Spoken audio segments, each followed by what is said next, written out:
Nahum, capítulo 2. Vamos a comenzar hoy el libro del profeta Nahum. En el capítulo 1 habíamos visto el significado, ¿no? Significado del nombre Nahum. Podemos ver el versículo 1. El capítulo 1, versículo 1, ahí el punto rojo. El nombre del libro hebreo es Nahum, que significa lleno de compasión. El que da consuelo. Ese era el significado, ¿no? Que da consuelo. Pero el anuncio que trae Nahum es un anuncio o una visión que él está recibiendo de catástrofe y de tragedia para un pueblo, Asiria, para la capital de Asiria en exclusividad, para Nínive, ¿no? Entonces un anuncio de destrucción y de catástrofe. Entonces, ¿a quién le traería consuelo? ¿Para quién sería el consuelo? Entonces es importante entender que este pueblo asirio durante mucho tiempo estuvo gobernando y dominando toda esa región, que en aquella época se conocía como el mundo. Cuando se habla del mundo se entendía toda esa nación. ¿Y de qué manera gobernaba y conquistaba todo eso? Duramente, terriblemente. Cuando conquistaba un pueblo, masacraba a sus habitantes, los torturaba, los despedazaba, dice en la escritura que abría el vientre de las mujeres que estaban embarazadas, a los ancianos los decapitaba, a los niños los estrellaba por las paredes, ¿no? Era un pueblo bastante terrible y cruel, y esa era su manera de intimidar antes de la guerra.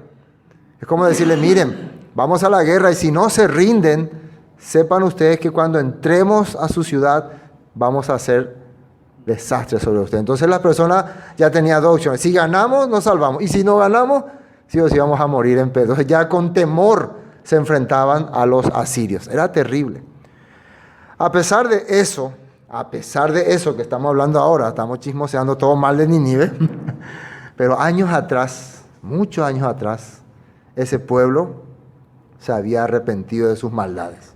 Había aparecido un profeta llamado Jonás, que por cierto no quería predicarle a los de Nínive, quería que caiga sobre ellos la ira, el juicio del Todopoderoso, porque ya desde aquel tiempo ellos eran un pueblo sanguinario, era un pueblo que estaba ya teniendo planes de conquistar a la tierra del norte, que para el tiempo de Jonás todavía estaba vigente.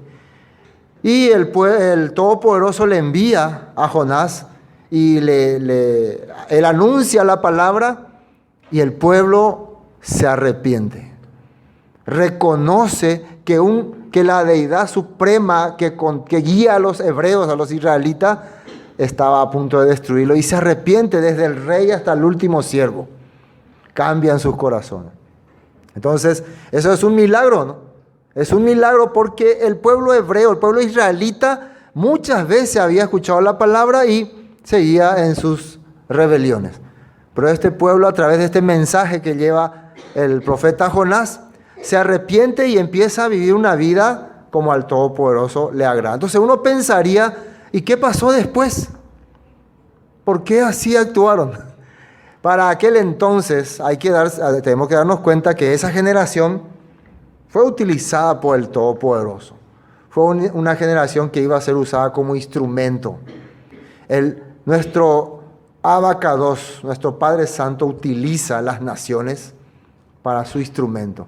Muchas veces nosotros no tenemos que directamente decir estas naciones paganas, estas naciones idólatras, estos pecadores que no conocen la ley como nosotros, porque muchas veces esas naciones que nosotros estamos mirando así pueden ser instrumentos para que el Todopoderoso a nosotros nos haga entender nuestras fallas, y después ellos ser restaurados también. Así es, aunque no nos guste, ¿no?, aceptar muchas veces, porque somos muy celosos por nuestras creencias. Yo muy hebreo, yo muy Torá, entonces el otro, el cristiano, el católico, muy pagano, muy carnal. Esa es mi tendencia siempre. Ese era el problema del pueblo hebreo. Muy celoso a su origen, muy celoso a su creencia y muchas veces empezando a menospreciar a su propio pueblo y a los demás. Entonces, yo tengo que enseñarle su problema. Y eso estaba escrito en la palabra, estaba establecido que él iba a dejar algunas naciones para que nos hagan recordar cuando nos apartemos de sus verdades. Pero de la misma manera, cuando estas naciones pasaban la raya, cuando ya excedían en su poder, en su abuso, Él iba a hacer justicia. Y eso fue lo que pasó con Asiria, con Nínive. Ellos tuvieron el poder, tuvieron el privilegio de llegar a conquistar todas las naciones, pero luego ya abusaron de su poder. Inclusive después de haber conquistado la tierra del norte, Samaria y las 10 tribus, a su rey Sennacherib se le ocurrió invadir Judá. Y no solo invadir, sino destruir, masacrar, borrar del mapa a los judíos, a la tierra de Judá, a Jerusalén. Para aquel entonces el rey Ezequías, ¿no? Él buscó al Todopoderoso, buscó al profeta Isaías, y el profeta Isaías le reveló que el Padre está contigo, el Padre va a cuidar esta ciudad. Solamente sujétate a los mandamientos. Sujétate a los mandamientos, sigue la palabra y Él te va a guiar. No te preocupes. Y Él aceptó y ahí vimos nosotros el resultado. Triunfo de el Todopoderoso sobre los asirios en aquella vez, en aquel entonces. Bueno, entonces esa es la introducción, ¿no?, a este punto. Entonces, ahora, ¿qué está pasando? Esta ciudad, este país, esta tierra, esta región, está cometiendo, si uno lee la historia, ¿no?, uno puede mirar la historia, invadía, atacaba, precisamente en estos últimos tiempos, en estos años, reinado de los reyes Manasés, Josías, Amón, reyes de Judá. Las regiones de alrededor eran atacadas por los asirios. Uno de los reyes, después de Sennacherib, tuvo el deseo de vamos a invadir, vamos a conquistar, pero la orden era masacrar. Ellos no tenían la intención de simplemente esclavizar y luego usarlos a estas personas, sino los colgaba sus cabezas. Era terrible, que esto ya provocó un enojo terrible en la mayoría de las personas, que ya no podía, ya era intolerable lo que estaba ocurriendo. Y a quién creen que no le agradó esto también, al Todopoderoso. Sí, he visto que siempre que en la humanidad se ha levantado una nación que ha abusado de su poder contra los demás, siempre ha recibido juicio del Padre. Siempre ha ocurrido eso. O sea, si hay una nación ahora que está abusando de los demás como nación o líderes, tarde o temprano le va a llegar el juicio divino, tarde o temprano. Bueno, vamos a recordar un versículo, el versículo 15. Vamos a ver lo que decía ahí, cómo acababa el capítulo 1. Versículo 15, es muy importante ese versículo. Versículo 15 dice así: He aquí sobre los montes los pies del que trae buenas nuevas, del que anuncia la paz. Celebra, oh Judá, tus fiestas, cumple tus votos, porque nunca más volverá a pasar por ti el malvado pereció del todo. Entonces, acá hay una palabra interesante que está justamente acá en Nahum, que viene el que trae buenas nuevas. Y esta palabra fue usado, vamos a otra versión, anuncio de la caída de Nínive. Miren, habitantes de Judá, ya vienen sobre los montes los que traen buena noticia. Ya es el tiempo de que hagan fiesta y de que cumplan sus promesas, porque yo destruiré a esos malvados y nunca más los volverán a atacar. Este escrito está en Isaías 42:7. Vamos a ver, salí de ahí. Ya donde dice paz, vamos a entrar ahí, en la palabra paz. Isaías 52:7. Cuán hermosos son sobre los montes los pies del que trae alegres nuevas, del que anuncia la paz, del que trae nuevas del bien, del que publica salvación, del que dice a Sión, tu Elohim reina. Entonces, Isaías como Nahum están hablando de lo hermoso que es el que lleva mensajes buenos, buena noticia. Pero lo que yo me pregunto, ¿y qué tiene que ver esto con Nahum y con la destrucción de Nínive y con el juicio de Nínive? ¿Verdad? Pero tiene mucho que ver, por eso vamos a profundizar un poco de este tema. Vamos a entrar en Isaías 52 Y vemos la palabra paz otra vez, ahí la palabra paz, y aparece Romanos 10:15. Vamos a entrar en Romanos 10:15. Ahí ya nos estamos metiendo más en el hondo. ¿De qué está pasando acá? ¿Qué tiene que ver Romanos 10? Pero desde 15 lo vamos a entender, así que vamos a subir un poquito hasta... Ustedes pueden entender, toda esta introducción en Romanos habla del pueblo que estaba creyendo algo equivocado y que el apóstol Pablo decía que estaban confundidos y que por causa de eso estaban entrando en juicio, entrando en sentencia. Sí habla, ¿no? Ahora, pero nosotros estamos, el apóstol Pablo dice, anunciando la palabra de verdad, el evangelio verdadero, el evangelio que viene de lo alto. Y miren lo que dice desde el versículo 9. Dice que si confesares, esto es lo que estamos anunciando, dice que si confesares con tu boca que Yeshua es el Adón, el gobernante, el Señor, y creyeres en tu corazón que Elohim le levantó de los muertos, serás. Esa palabra salvo significa rescatado, recuperado. Eso hay que entender. Serás salvado, rescatado, porque muchas veces nosotros ese término salvación entendemos de otra forma, ¿no? Como que nos confundimos. Lo que el Todopoderoso nos quiere decir, serás rescatado, recuperado. Porque ¿de quién está hablando? De un Adón, un Señor, un líder. ¿Entiendes, no? Y vos confesás con tu boca que Él es tu Señor. En tu corazón cree que le levantó los muertos, significa que tiene ese poder. Muerto significa apartado. Muerto, la muerte representa separado, alejado, fuera de acá. Entonces te va a levantar los muertos, quiere decir te va a recuperar, te va a traer. Todos estos puntos son importantes para entender el contexto ahora de Nahum. Si no, no vamos a ver de qué está hablando Pablo. Bueno, ¿por qué será salvo? Dice, porque con el corazón se cree para justicia, pero con la boca se confiesa para salvación.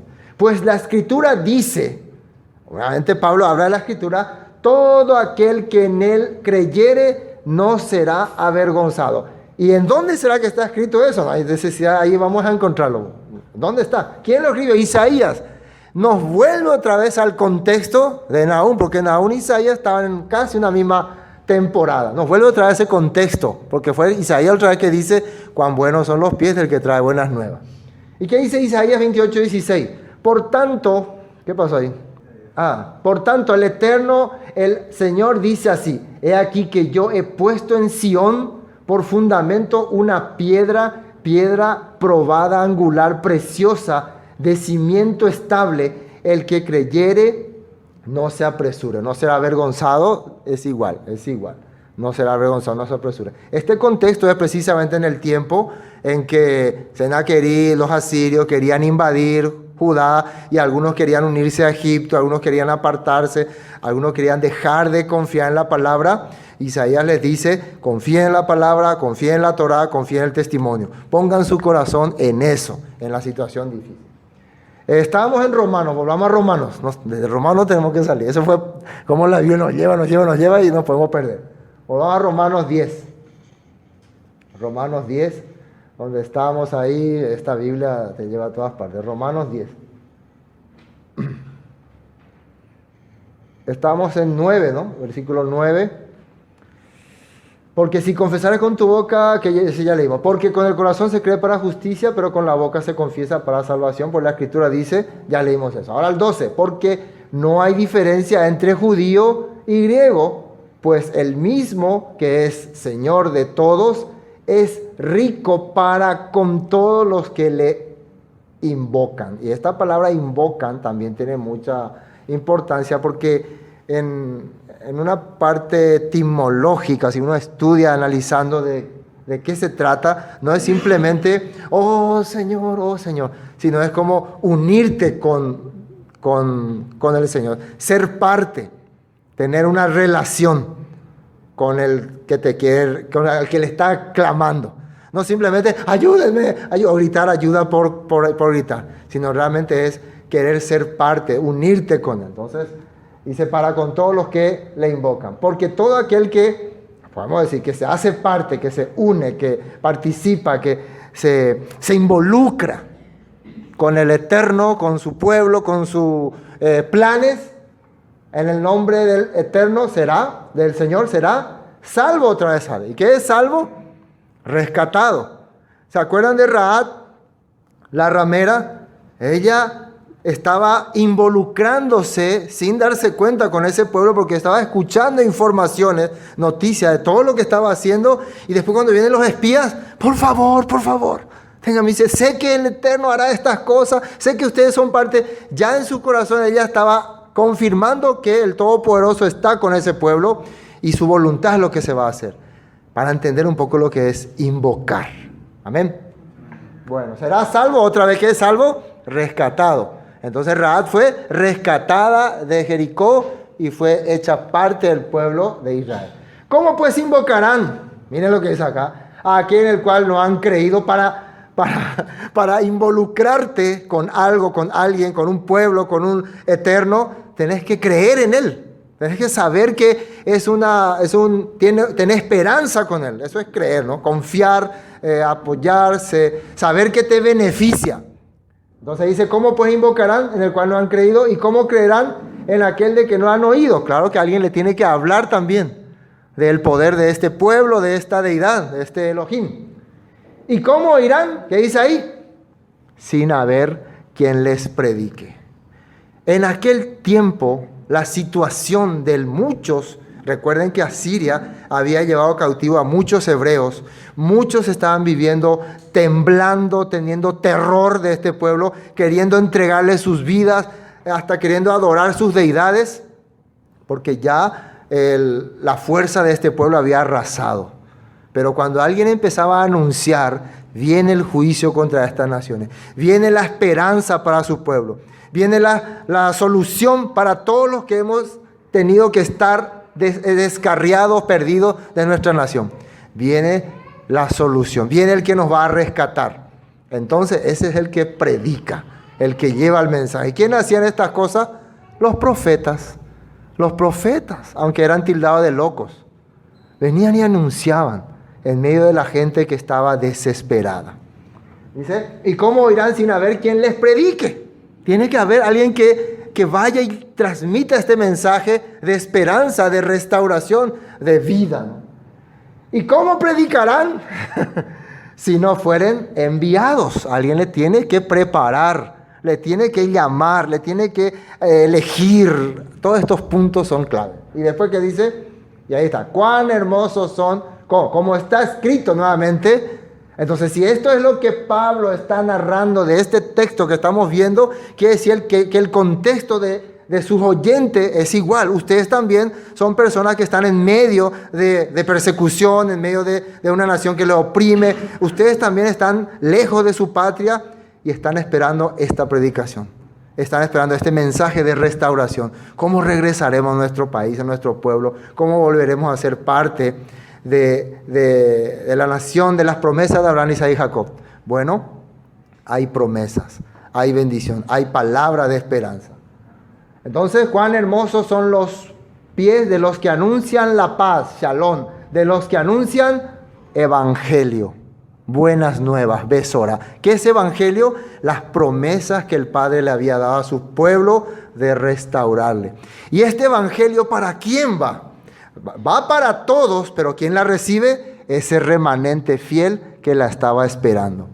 La verdad que si a vos no te interesa nada del pueblo, no escuchaste nunca, no quisiste unirte con ellos, no te gusta su manera de ser, entonces este evangelio te va a hacer aburrido y no te va a dar interés. Pero vimos nosotros todo cómo cada detalle se va relacionando para que este evangelio llegue a nosotros. Eso es lo que Pablo está hablando. Más no todos obedecieron al evangelio. No todos obedecieron. Esas son las buenas nuevas. Ahí vamos a ver ese punto ahí, nuevas. Si nos lleva a lo mismo. Isaías 52 nos lleva a lo mismo. Pero ahora sí vamos a Nahum. Entendiendo ya este punto, sabemos que Nahum va a hablar a su pueblo, viene la libertad, viene la solución. Porque este pueblo va a ser enjuiciado.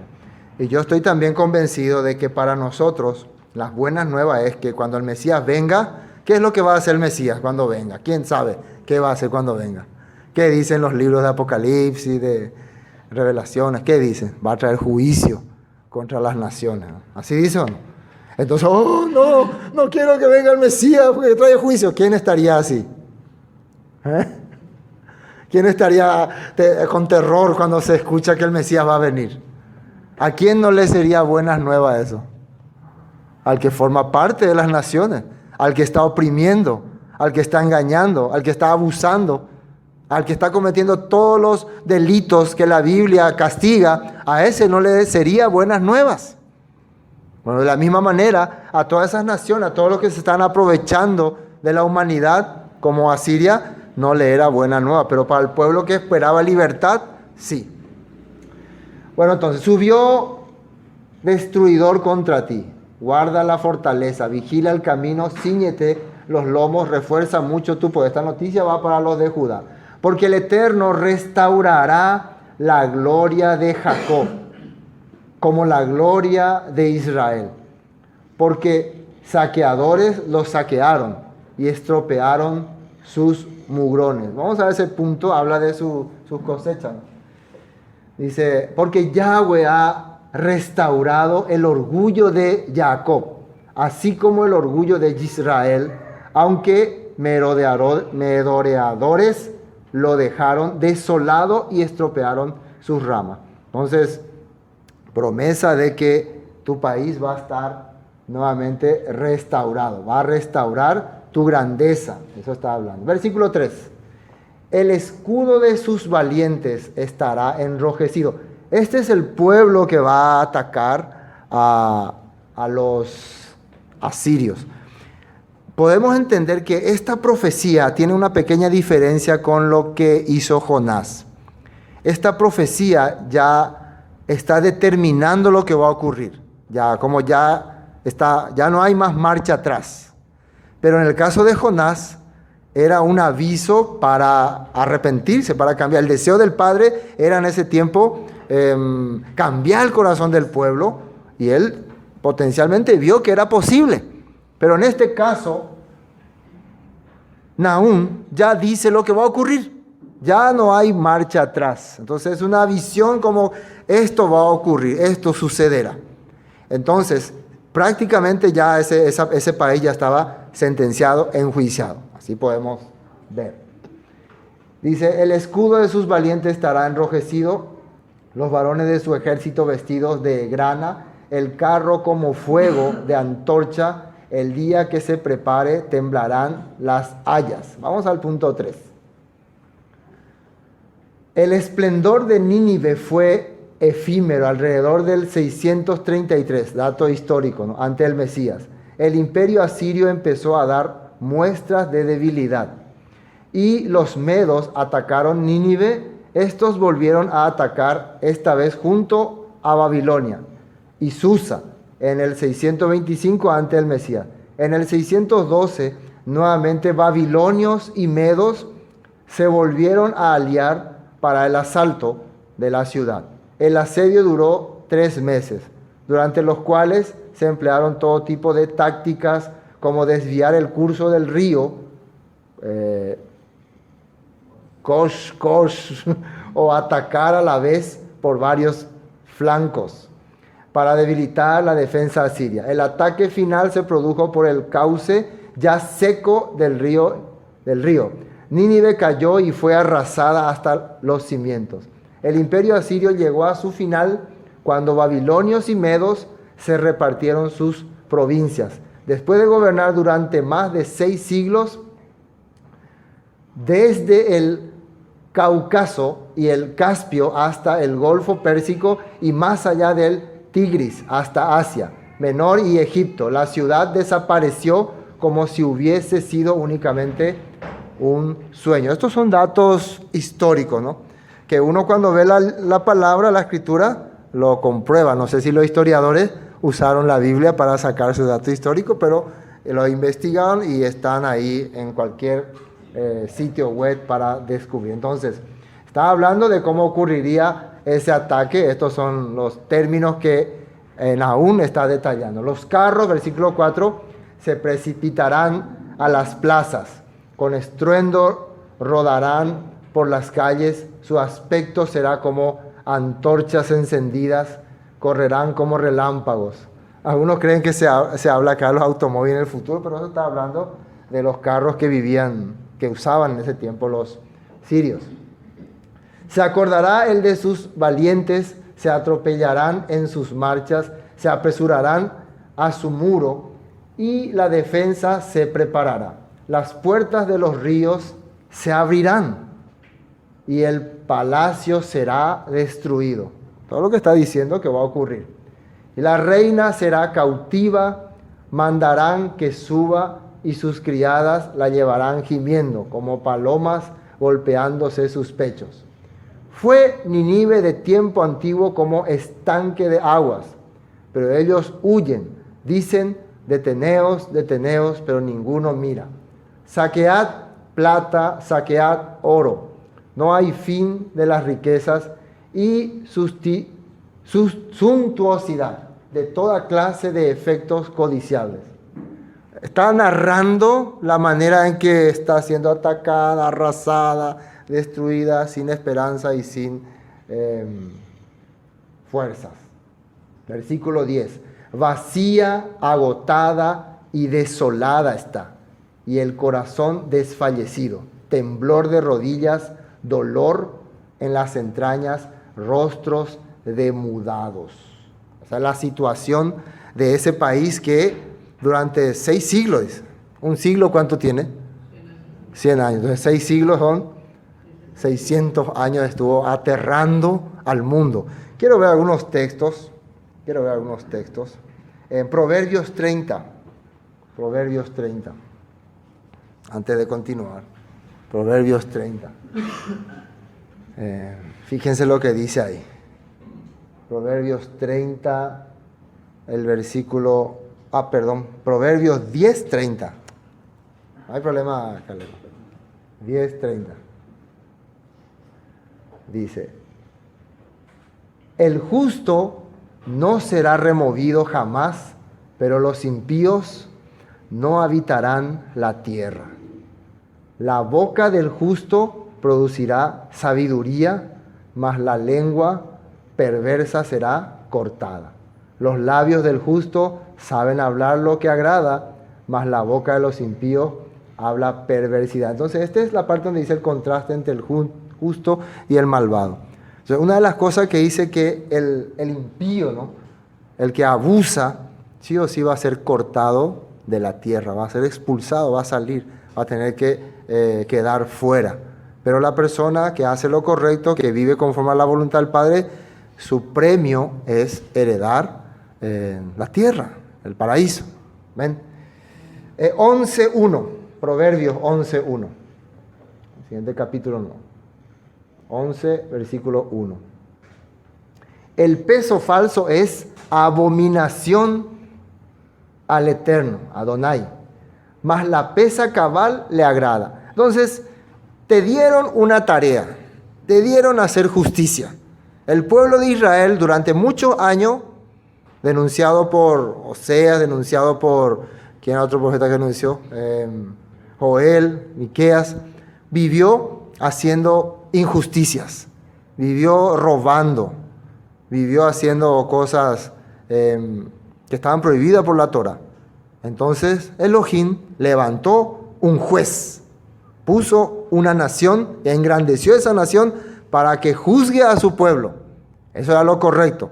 Pero ¿qué pasó? Este pueblo también después se corrompió. Hay datos que dicen que los reyes asirios sabían perfectamente las profecías de los hebreos. Usted piensa, ellos eran gente intelectual, gente inteligente. Ellos cuando sabían que existían algunos escritos o algunos, ¿cómo le llaman ellos? Oráculos, ellos mandaban a averiguar. Averigüen todo lo que saben de esa religión, de ese pueblo, de su Dios, de su creencia. Averigüen todo. Toda esta información llegaban a ellos. Entonces lo que ellos querían era demostrar que su deidad, su creencia era mejor, tenía más poder. Entonces, ¿ustedes creen que no le habrá llegado la información a los reyes asirios de que la caída de Samaria y de la tribu del norte fue provocada por el Todopoderoso? Elohim fue lo que produjo que su pueblo haya caído. Sí. Por eso, pero le llegó la información, pero ¿aceptaban? No aceptaban. Por eso Sennacherib, ¿qué decidió? Ahora vamos a demostrar que no es así y vamos a ir a arrasar con Judá. Para demostrar que no, que somos nosotros. Es como cuando uno le dice a una persona, y eso es porque Dios te está ayudando. No, no es porque Dios me ayuda, no es porque tu Dios me ayuda, es porque yo mi esfuerzo, mi trabajo, mi dedicación, procuré. No quiere reconocer que es Elohim, que es el Todopoderoso que está bendiciendo tu vida. Que te permite ese trabajo, esta vida, todas las cosas te permite. Pero es como que hay en mi corazón un deseo de rechazarle, de querer hacer entender que no es por causa de Elohim, de Dios, que yo estoy prosperando. Es por mi esfuerzo, por mi dedicación. Y siempre le queremos negar. Bueno, lo mismo estaba ocurriendo con este pueblo.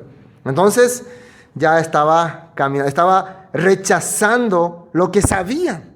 Ellos sabían esto. Piensan que no sabían. No, eran tontos. Por eso el peso falso es abominación al Eterno, mas la pesa cabal le agrada. Cuando viene la soberbia, viene también la deshonra. Cuando ya no querés darte cuenta que estas cosas pasaron, porque hay alguien que te está ayudando, que te está guiando, también tu vida va a caer. Tu grandeza va a caer. La integridad de los rectos la encaminará. La integridad de los rectos la encaminará, dice. Pero destruirá a los pecadores la perversidad de ellos. Destruirá a los pecadores, y está marcado en rosadito, la perversidad de ellos. Tu integridad, tu camino correcto, hacer las cosas con justicia, te va a guiar, te va a encaminar bien. Pero cuando empieces a tener perversidad, que era lo que tenían los asirios, ya viene la destrucción, dice, destruirá. Ya viene el juicio contra ustedes. ¿Se entiende, no? Se entiende. Entonces, nosotros cuando estamos ahora viendo a Asiria, Nínive, observemos a las naciones. Observemos cómo se comportan las naciones. Y claro, cuando veamos el juicio contra su pueblo, las naciones contra su pueblo, observemos nuestra vida. No, ahí no observemos a las naciones. Ahí observemos por qué el juicio contra su pueblo, cómo estamos viviendo, qué estamos haciendo, por qué. Y cuando el juicio contra las naciones, observemos qué están haciendo las naciones. Analicemos ese punto. No aprovecharán las riquezas en el día de la ira. ¿Qué estaba diciendo en Nahum? Que toda esa majestuosidad fue llevada, fue saqueada, se llevó todo. Lo mismo hicieron ellos.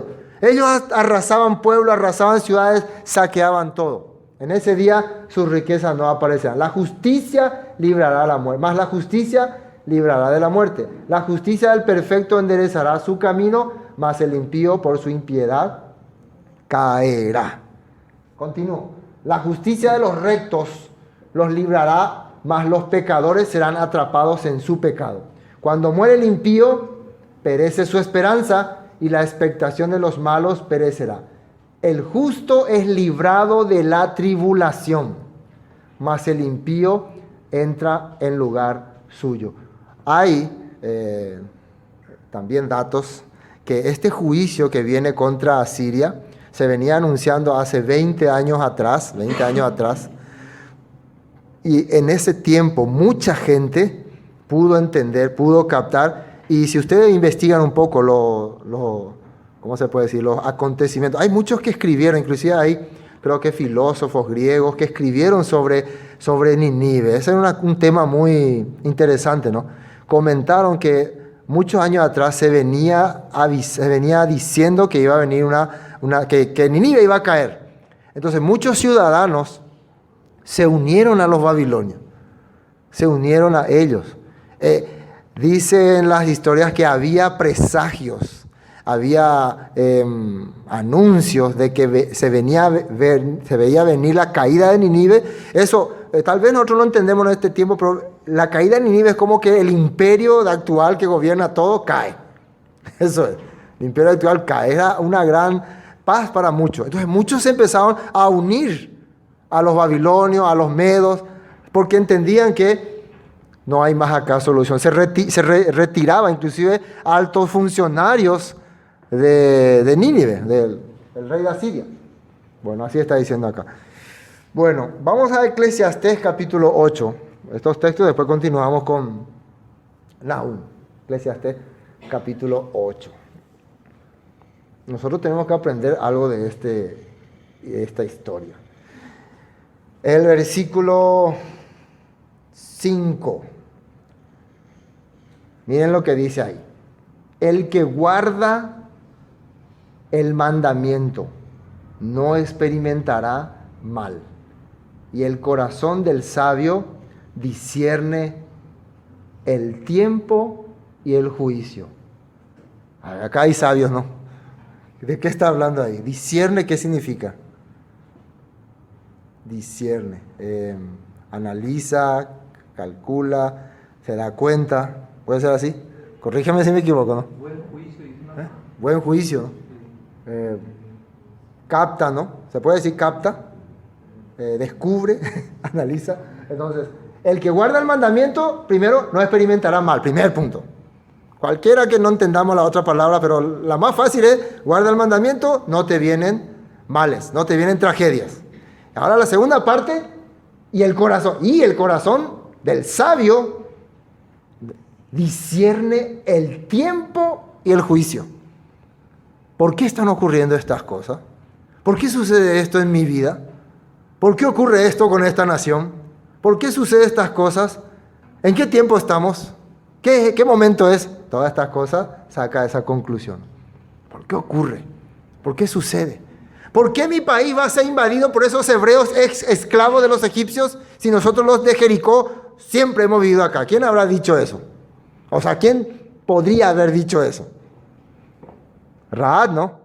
Pero ella era sabia y estaba, ¿cómo se puede decir? Discerniendo. Conociendo, ¿no? O discierne, ¿cómo se dice discierne? ¿Cómo se conjuga? Yo discierno, tú disciernes.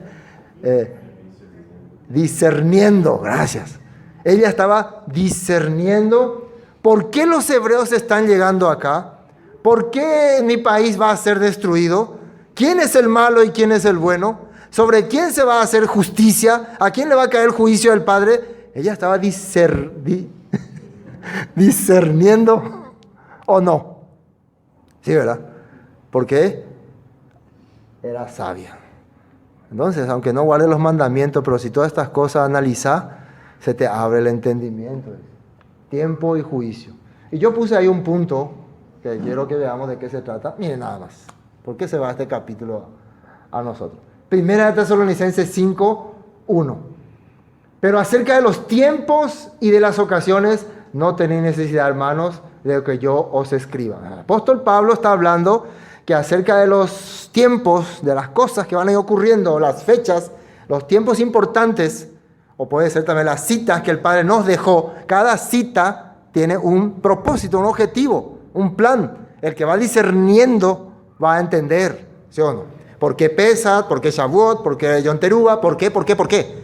Entonces a ustedes que están caminando en la Torah, en la palabra, no necesito explicarle este detalle porque son sabios y están guardando los mandamientos. El que guarda los mandamientos se librará del mal. Pero,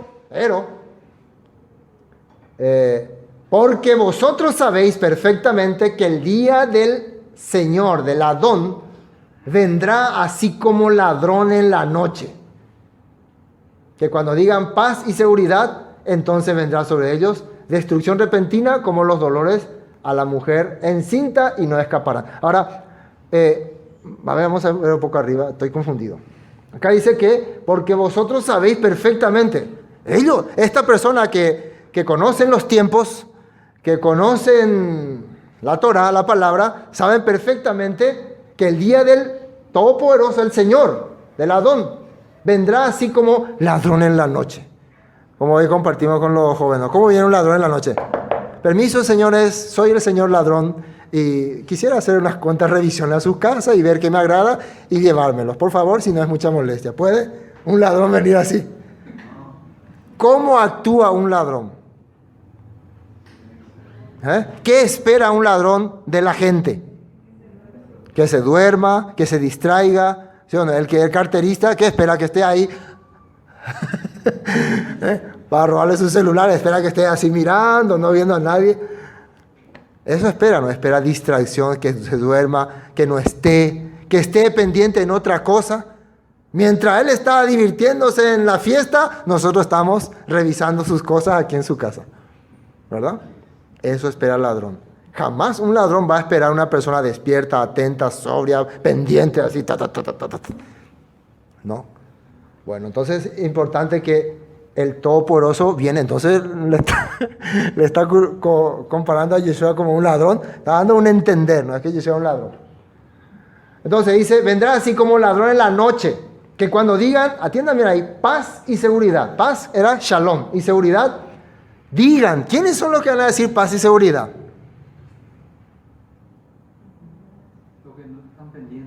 La gente que quiere. A ver, si yo le pregunto a ustedes, ¿qué quieren?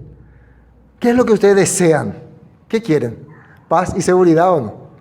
Me van a decir que no. O quieren guerra, quieren problemas, quieren al llegar a la casa problemas con el marido, con los hijos, problemas con la vecina, con el jefe. ¿Quieren eso? Todos anhelamos paz y seguridad. Pero como hoy estaba compartiendo, puede ser que la paz y seguridad que a mí me parece no sea la que al Todopoderoso le parece. Por ejemplo, para mí sería paz y seguridad que yo haga mis parrandeadas y llegue a mi casa y nadie me diga nada, ¿verdad? Esté tranquilo, ¿no? Nadie me corrija de mis fechorías. Eso sería paz. En tu casa, ¿cómo llegaste? Yo llegué un poco y me retó a mi mamá, mi esposa me mandó a la China, desastre en mi casa por lo que hicimos anoche. Y vos, yo sí que llegué ahí tranquilo, mi esposa ya estaba durmiendo ahí, la cena ya estaba servida, la casa. Qué bien, ese sí es paz y seguridad. ¿Sería eso correcto? Sería que una persona haga lo que se le da la gana y nadie le interrumpa, nadie le diga nada, paz y seguridad. Pero precisamente esa paz y seguridad es la que se va a estar anunciando en los últimos tiempos. Ya puedes tener 3 maridos, 4 esposas, ya puedes casarte con el mismo sexo, puedes casarte con un perro, ya, ¿qué más? Podés hacer lo que querés, tener paz, ya no hay más problema. Sí, yo escuché que en época de Stroessner, si alguien se vestía de travesti, era llevado preso, ¿no? ¿Verdad? ¿O no? 108, ¿no? Ahí en 108, así, ¿no? Entonces los travestis en aquel tiempo no tenían paz ni seguridad, ¿no? Entonces, ¿qué están reclamando? ¿Qué están pidiendo? Eso, el que hace aborto hoy en día es una penalización, ¿no? Te puede ir en la cárcel si hace un aborto. Entonces, ¿qué están pidiendo? Queremos seguridad para que podamos abortar libremente, para que eso no sea más problema. ¿Y qué más están pidiendo? No sé, hay muchas cosas más que van a pedirnos. Entonces, ¿qué dice ahí? Cuando digan, por fin todos van a tener, entonces ahí, porque esa paz y seguridad es corromperse, es llegar a la corrupción extrema, la que hizo Nínive a Siria. Para ellos la paz y seguridad es matar, masacrar, que todos le tengan terror, que el mundo tiemble a sus pies. Eso es para ellos paz y seguridad. Entonces llegó la hora de hacer juicio.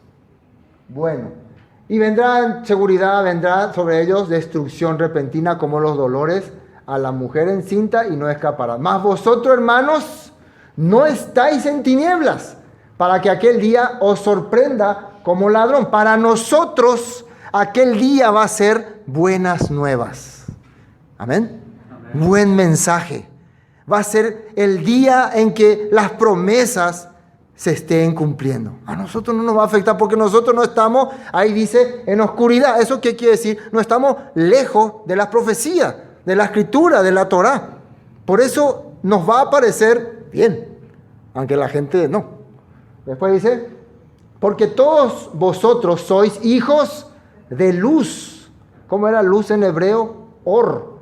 Son hijos de la conexión de lo celestial con lo terrenal, con lo humano. Están conectados. Somos hijos de la conexión. Hijos de luz e hijos del día. No somos de la noche ni de las tinieblas. Por tanto, no durmamos como los demás, sino velemos y seamos sobrios. Pues los que duermen, de noche duermen. Y los que se embriagan, de noche se embriagan. Creo que Pablo está tratando de hacerle entender cosas que ya los profetas han escrito. Yo no puedo decir que Pablo sale del contexto profético. Está relacionando perfectamente para ese tiempo y para nuestro tiempo. Amén. Bueno. Volvamos a Nahum, capítulo 2, versículo 10, ¿no? Versículo 10. Vacía, agotada y desolada está, y en el corazón desfallecido. Y el corazón desfallecido, temblor de rodillas, dolor en las entrañas, rostro demudados. ¿Qué es la guarida de los leones y de la majada de los cachorros de los leones? ¿Dónde se recogía el león y la leona y los cachorros del león y no había quienes los espantase? Este punto de hablar de leones, cachorros, si ustedes ven sus dibujos de los asirios, ellos siempre se personificaban por grandes leones, grandes fieras, ¿no? Entonces, ¿cómo decir qué pasó de esos que tenían el poder, la fuerza, esos leones que gobernaban, que arrasaban? ¿Dónde están? El león arrebataba en abundancia para sus cachorros y ahogaba para sus leonas y llenaba de presa sus cavernas y de robo sus guaridas. Está hablando de los asirios. Ellos hacían de todo, arrasaban, y ahora, ¿qué pasó? Destrucción total de Nínive. Heme aquí contra ti, dice el Eterno de los ejércitos. Heme aquí contra ti. ¿Quién? Nínive. Encenderé y reduciré a humo tus carros, y espada devorará tus leoncillos, y cortaré de la tierra tu robo, y nunca más se oirá la voz de tus mensajeros. Lo que decía en la historia, que parecía que Nínive fue un sueño nomás, parecía que nunca existió, va a desaparecer. El Todopoderoso ha sentenciado.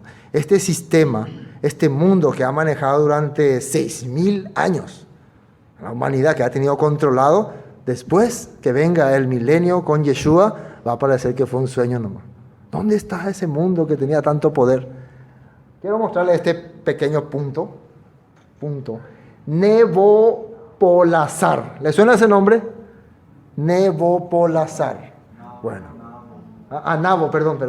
Nabopolassar. Bueno, este señor era el que independizó a Babilonia de Asiria y empezó a formar una nación independiente, porque Babilonia en aquel tiempo dependía de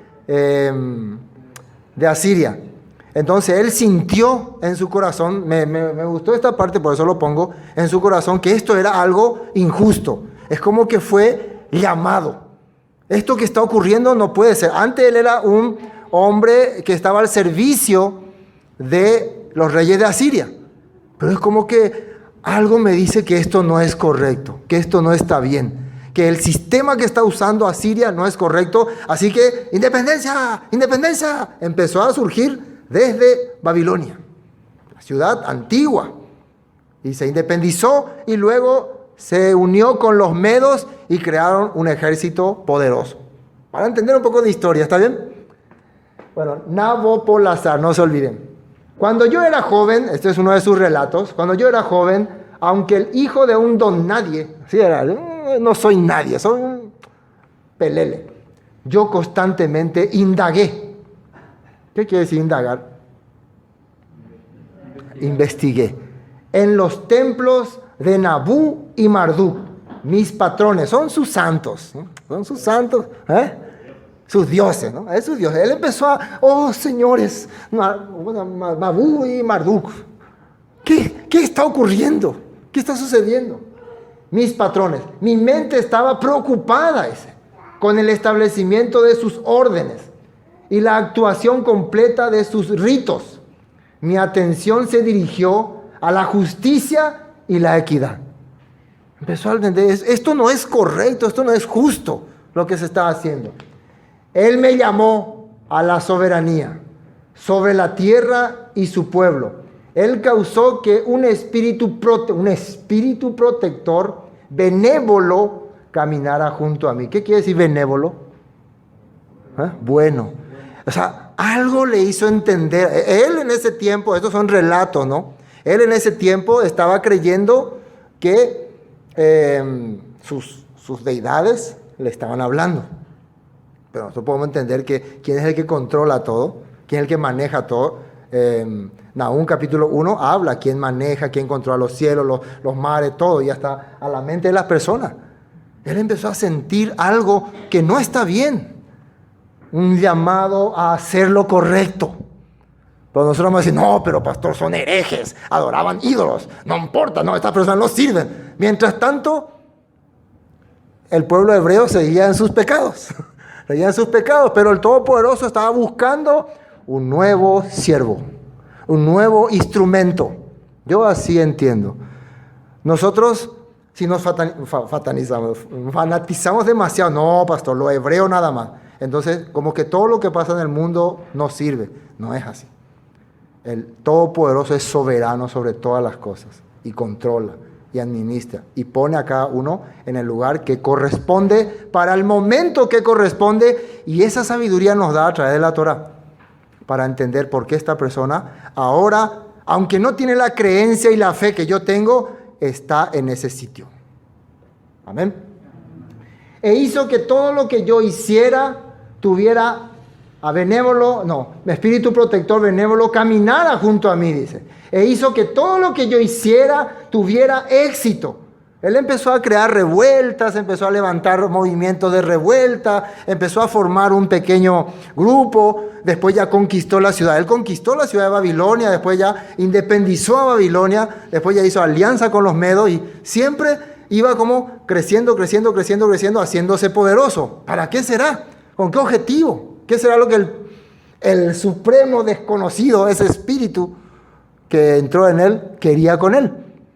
Dice, e hizo que todo lo que yo hiciera tuviera éxito, e hizo que Nergal, el más fuerte de los dioses, marchara a mi lado. Nergal es como el dios de la guerra, ¿no? Así se le llama. Marchara a mi lado, él destruyó a mis enemigos, derribó a mis enemigos. Nergal es el dios de la guerra. Ya estaba ya claro, ¿no? El asirio gobernó a Akkad debido al enojo. Miren lo que él entendió, atiendan bien. Esos son escritos históricos, encontrados después, ¿no? Serían como sus diarios, sus memorias, que después se escribió en libro. El asirio gobernó a Akkad debido al enojo divino y oprimió a los habitantes con su yugo pesado. ¿Por qué el asirio tuvo el poder de gobernar mucho tiempo? Porque el Todopoderoso, el Divino, se enojó con las naciones. ¿Y especialmente con quién? Con Israel, ¿no? Con Israel. Hasta eso entendía este pagano, que nosotros le llamamos pagano. Así, de esta manera, el 23 de noviembre del 626, antes del Mesías, Nabopolassar llegó a independizar a Babilonia, poco antes de destruir a Nínive. O sea, el primer objetivo, independizar Babilonia. El segundo objetivo, acabar con Nínive. Independizar Babilonia de Asiria y ser rey de Akkad, de Acadia, ¿no? De Akkad. Para conocer un poco, por cierto, ¿quién era Nabopolassar? Era el papá de Nabucodonosor. Era su papá. Entonces, ahí vamos entendiendo un poco, ¿no? ¿Quién era ese hombre Nabucodonosor? Y tiene una grande historia este señor Nabucodonosor. Ahora vamos a ver, parece que ya terminamos el texto, pero todavía no terminamos el culto. En Jeremías capítulo 25. Jeremías capítulo 25. Jeremías capítulo 25. Ustedes pueden decir, no, pero el texto ya terminó, ya, esto ya está fuera ya del plan, ¿no? Pero continúa, ¿no? Estamos todavía en el último versículo. Jeremías 25, desde el 1 vamos a leer, vamos a aprender ahora algo. Miren lo que el profeta Jeremías dice. Yo quiero que analicen. Vinimos para leer los textos, ¿no? ¿Verdad? ¿O para qué vinimos? Para escuchar un mensaje profundo que me demos. No, vinimos para aprender. Yo no solo es muy profundo, pero yo quiero mostrarles lo que dice la Escritura y que eso nos conmueva, que eso nos haga pensar, que eso nos haga meditar también. Amén. Palabra que vino a Jeremías acerca de todo el pueblo de Judá en el año 4 de Joacim, hijo de Josías, rey de Judá, el cual era año 1 de Nabucodonosor, rey de Babilonia. Primer año, o sea que acababa de morir Nabopolassar, ¿sí o no? Su papá, después de haber dejado un super imperio poderoso. Dice, la cual habló el profeta Jeremías a todo pueblo de Judá y a todos los moradores de Jerusalén, diciendo, atiendan bien, desde el año 13 de Josías, hijo de Amón, rey de Judá, hasta este día, que son 23 años, ha venido a mí palabra del Eterno y he hablado desde temprano y sin cesar, pero no oísteis. Y envió el Eterno a vosotros todos sus siervos, los profetas, enviándole desde temprano Isaías, Amón, Nahum, etcétera, etcétera, etcétera. Ustedes conocen todo eso. Y sin cesar, pero no oísteis, ni inclinasteis vuestro oído para escuchar. Cuando decían, volveos ahora de vuestro mal camino y de la maldad de vuestras obras. Y moriréis en la tierra que os dio el Eterno. Moraréis, perdón. Ya me parecía que algo estaba mal ahí, ¿no? Perdón, vamos a corregir. Malas obras, y moraréis en la tierra que os dio el Eterno a vosotros y a vuestros padres para siempre. Aquí podemos relacionar con esos textos que estábamos leyendo de Proverbios, ¿no? El justo va a heredar la tierra, va a recibir la herencia. El rebelde va a ser arrancado. ¿Y qué pasó? Y no vayáis en pos de dioses ajenos, sirviéndoles y adorándoles, ni me provoquéis a ira con la obra de vuestras manos, y no os haré mal. Pero no me habéis oído, dice el Eterno, para provocarme a ira con la obra de vuestras manos, para mal vuestro. Por tanto, así ha dicho el Eterno de los ejércitos. Por cuanto no habéis oído mis palabras, he aquí enviaré y tomaré a todas las tribus del norte, dice el Eterno, y a Nabucodonosor. Hasta ahí estaba bien, pero ¿y qué tiene que ver Nabucodonosor en esto? Rey de Babilonia. Ahí alguien marcó. ¿Qué dice ahí? Mi siervo. ¿Quién era el papá de este señor? Entonces, ¿ven ustedes el plan, el proyecto? Entonces no era un espíritu de Narbuk ni Marbuk, porque esos espíritus no existen. El único que le estaba llamando a este señor era el Todopoderoso. Claro que él pensaba que eran ahí esas deidades. Pero él era porque tenía un plan, tenía un objetivo con él, precisamente con su hijo. Hacer justicia contra las naciones y contra Judá. Contra las naciones y contra Judá. Primero, ¿contra quién? Contra Asiria, Nínive. Después Egipto también. Otras naciones fueron juzgadas por Babilonia. Mi siervo, y los traeré contra esta tierra y contra sus moradores y contra todas estas naciones en derredor, y los destruiré y los pondré por escarnio y por burla en desolación perpetua. Haré que desaparezca de entre ellos la voz del gozo, la voz de alegría, la voz de desposado y la voz de desposada, ruido de molino y luz de lámpara. Toda esta tierra será puesta en ruinas y en espanto, y servirán estas naciones al rey de Babilonia 70 años. Ustedes van a ser siervos de Nabucodonosor. Esto ya fue sentenciado. Por eso a Jeremías se le trató de maldito. Ahora, Nabucodonosor es pagano, Nabucodonosor es idólatra, de todo. Pero, ¿cómo le tildó ahí Jeremías a él? Entonces el Todopoderoso también nos permitió a nosotros estar en esta cautividad. Nos permitió muchas veces tener que someternos a reglas, a leyes que no nos gustan por causa del pecado de nuestros antepasados. Pero ¿saben qué fue lo que le dijo Jeremías? Si se someten, se entregan, se humillan, Él los va a prosperar. Esa es su voluntad. Hasta que nuevamente pase ese juicio y seamos restaurados. Mucha gente no aceptó, no quiso escuchar.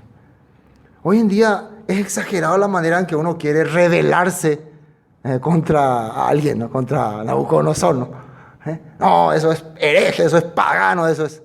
Tenemos que saber los tiempos, discernir en qué tiempo estamos, en qué momento estamos viviendo. Es el tiempo en donde me tengo que rebelar, es el tiempo en donde me tengo que someter, Es el tiempo donde tengo que ser humilde, el tiempo donde tengo que buscar a los que se ven descarriados, llamarlos, traerlos, o es el tiempo en que tengo que ser hereje o ser altanero. Tenemos que discernir esos tiempos. Nabucodonosor fue usado como siervo, pero llegó el momento en que nuevamente no pudo discernir ese tiempo. Y empezó a pesar mal la balanza. Vamos a Daniel capítulo 4. Y con esto terminamos. Esto sí es legítimo. Con esto terminamos. Pero tenemos que terminar. Esto no puede quedar así.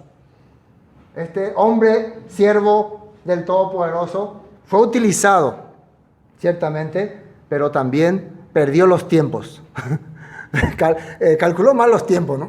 Entonces, el juicio cayó sobre él. Capítulo 4, la verdad no sé qué versículo. Vamos a probar el 7. No, perdón. Vamos a ver, hasta que entró delante de mí Daniel. Vamos más abajo. Si no, vamos a leer todo el capítulo. Son 40 capítulos. Versículo. Más abajo, 30 por ahí. 30. Ahí está.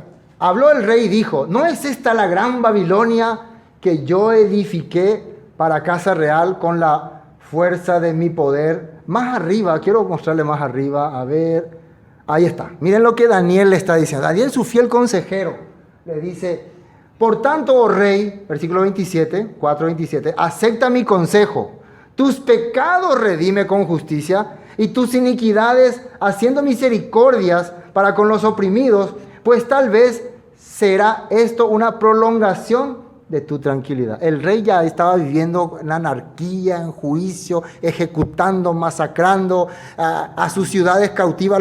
Hacía el mismo trabajo que hacían los asirios: masacrenlos, destruyanlos, mátenlos, acábenlos. Entonces el Todopoderoso le habló y Daniel le dijo: mire, ha sido usado como instrumento, humíllese. Pero él, se la manda, se la jefe. No calculó los tiempos. Todo esto vino sobre Nabucodonosor, ¿no? Al cabo de 12 meses, paseando en el palacio real de Babilonia, habló el rey y dijo: ¿no es esta la gran Babilonia que yo edifiqué? Yo edifiqué para casa real con la fuerza de mi poder y para gloria de mi majestad. Aún estaba la palabra en la boca del rey cuando vino una voz del cielo: a ti se te dice, rey Nabucodonosor, el reino ha sido quitado de ti. ¿Quién le habló? Por cierto, ¿quién fue el que le habló? ¿Quién fue? ¿Quién? El Todopoderoso, el Elohim de Israel. ¿Quién le habló? Ay, no sabemos, dice una voz del cielo, no.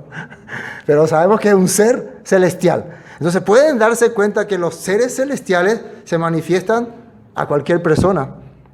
¿Ustedes escucharon alguna vez ese tipo de voz también? A ti te digo, Sefer. No, ¿verdad? Pero Nabucodonosor, un rey pagano, está escuchando esta voz. Cornelio también escuchó. O sea, el Todopoderoso se manifiesta muchas veces de cualquier forma. Pues el papá de Nabucodonosor le estaba orando a sus estatuas, pero él sintió que un espíritu, dice, le habló y le dijo: estas cosas no son correctas, actúa benévolamente. Pero ahora su hijo, después de haber hecho lo que el padre quería, ahora pesó mal la balanza y está haciendo injusticias. Y le viene esta voz: el reino ha sido quitado de ti, y de entre los hombres te arrojarán, y con las bestias del campo será tu habitación, y como los bueyes te apacentarán, y 7 tiempos pasarán sobre ti, hasta que reconozcas, ¿qué cosa? Que el Altísimo tiene el dominio en el reino de los hombres, y lo da a quien quiere. El Altísimo, el que gobierna. El Altísimo. Y le da a quien quiere, sea hebreo o no sea hebreo. Le puede dar la autoridad sobre tu vida a una persona, aunque te parezca que es muy cristiano, muy católico o lo que sea. Pero vos sos muy hebreo y le puede dar. Te puede quitar ese privilegio por tu arrogancia. Y una persona que vos crees que es pagana te va a decir tus verdades. ¿Puede ocurrir eso o no? No, jamás, pastor. Está loco, pastor. Eso no ocurrirá jamás. Yo soy un hebreo de hebreos. Para que nosotros podamos entender este punto, no caigamos en esta trampa. Por cierto, ¿quién le hablaba a Nabucodonosor? Un hebreo cautivo. Un hebreo que él respetaba mucho, pero que en ese momento no le consideró. Pero ahora está entendiendo que él tenía la razón. En la misma hora se cumplió la palabra sobre Nabucodonosor y fue echado de entre los hombres y comía hierba con los bueyes. Y su cuerpo se mojaba como el rocío del cielo hasta que su pelo creció como pluma de águila y sus uñas como las aves del cielo. O sea, se volvió un animal. De todo rey. Mas al fin del tiempo yo, Nabucodonosor, alcé mis ojos al cielo y mi razón me fue devuelta. ¿Y qué hizo? Bendije al Altísimo y alabé y glorifiqué al que vive para siempre, cuyo dominio es el sempiterno. Sempiterno, ¿qué es eso? Gobierno eterno, siempre gobierna. Y su reino por todas las edades. Por cierto, ¿cómo se llama? Acá no le dice, ¿cómo? ¿Dónde está? Altísimo, después, eterno, sempiterno. No hay nombre. Por eso él fue condenado, porque no mencionó ningún nombre, o tal vez el escritor no tradujo. No creo, no mencionó. Él solamente entendió, es un poder que está y estará. Por encima de todo. Algo que es superior. Cuando el Todopoderoso quiere manifestar a cualquiera, así ellos le conocen. Ahora a nosotros que estamos ya profundizando más, sí se manifiesta con su nombre detallado. Pero eso no quiere decir que no se le manifestó al otro. No vaya a pensar que porque vos entendés el nombre correcto, tenés más privilegio que el otro que acaba de conocer su manifestación. Eso es importante también saber. Son privilegios que recibe uno por estar caminando más pegadamente. Eso es muy importante también. Pero no quiere decir que el que está llamándole de otra manera es un hereje, es un maldito, es un traidor, es una blasfemia. No quiere decir eso. No vamos a confundirnos en ese punto. Amén. Bueno, todos los habitantes de la tierra son considerados como nada y Él hace según su voluntad en el ejército del cielo y los habitantes de la tierra, y no hay quien detenga su mano y diga, ¿qué haces? La misma cosa que estaba en Eclesiastés, que estaba en los profetas Nahum, la misma, está entendiendo, se le está revelando este mensaje. Al mismo tiempo mi razón me fue devuelta y la majestad de mi reino y mi dignidad y mi grandeza volvieron a mí. Mis gobernadores y mis consejeros me buscaron y fui restablecido en mi reino y mayor grandeza me fue añadida. Ahora yo, Nabucodonosor, hijo de Nabopolosar, el que creía que escuchaba a Narbuk y a Nabú, entiendo una cosa, no fue nunca Narbut ni Mabut los que nos hablaron, sino alabro, engrandezco y glorifico al Rey del cielo, porque todas sus obras son verdaderas y sus caminos justos, y Él puede humillar a los que andan con soberbia. Qué bendición, ¿no? Ni siquiera el rey de Judá entendió esta cosa. Ese era el plan del Todopoderoso. Qué alegría saber que un rey de tremenda envergadura como fue Nabucodonosor reconoció eso. ¿Cuánto más nosotros? ¿Quiénes somos nosotros? ¿Qué poder nos ha dado el Todopoderoso para gobernar? Primero nuestra vida. Entonces con nuestra vida no podemos entender este punto. Hermano, esto quería compartir para que podamos entender un poco que el Todopoderoso es que controla las cosas y los juicios vienen porque algunos salieron de su plan, de sus planes. Pero siempre hay esperanza para un remanente. Amén.